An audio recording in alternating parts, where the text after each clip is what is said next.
Hello, আসসালামু আলাইকুম।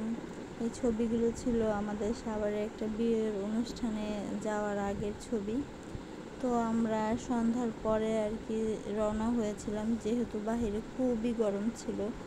তো বিয়ের দাওয়াতটা যখন আসছিল তো ভাবছিলাম আমরা যাব না সাভারে বিয়ের অনুষ্ঠানে, যেহেতু অনেক গরম, এই গরমে বিয়ের অনুষ্ঠানে যাওয়া যাবে না।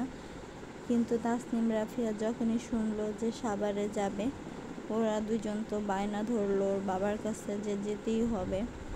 তো আর কি করার, তো আমরা সন্ধ্যার পরে সেখানে গেলাম, কারণ সাভারে ওরা দুই বোনই ওইখানে ছোট থেকে বড় হয়েছে, আবার ওর দাদু সেখানে থাকে।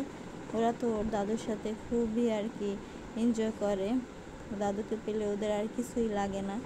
তো ওরা দুই বোনে যে দাদুর সাথে কিন্তু বসেছিল ওর। তো আমরা সন্ধ্যার পরে আসছি, এটা ছিল হলুদের অনুষ্ঠান, ছেলের আর কি হলুদ। তো এখানে ছেলে তার বন্ধুদের সাথে ছবি তুলতেছিল, আর ওই পাশে আর কি সবাই নাচানাচি করতেছিল।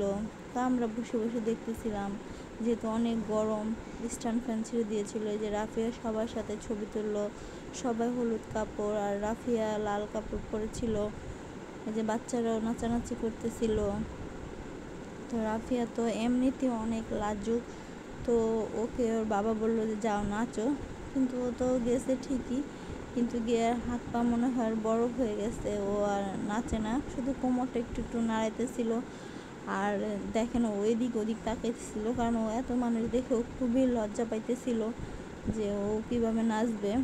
এমনি হয়তো ঘরে একটু নাচানাচি করে, কিন্তু এত মানুষের সামনে নাচতে ও খুবই লজ্জা পাইতেছিল। যে রাফিয়া কিন্তু ওর মাথায় ফুল পড়েছিল, ও এই প্রথমবার এভাবে সাজুগুজু করলো, আর ও খুবই এনজয় করতেছিল।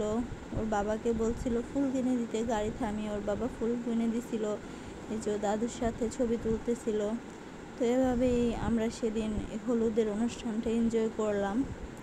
তো পরের ভিডিওটা, বিয়ের অনুষ্ঠানের ভিডিওটা পরে ছাড়বো। সবাই ভালো থাকবেন।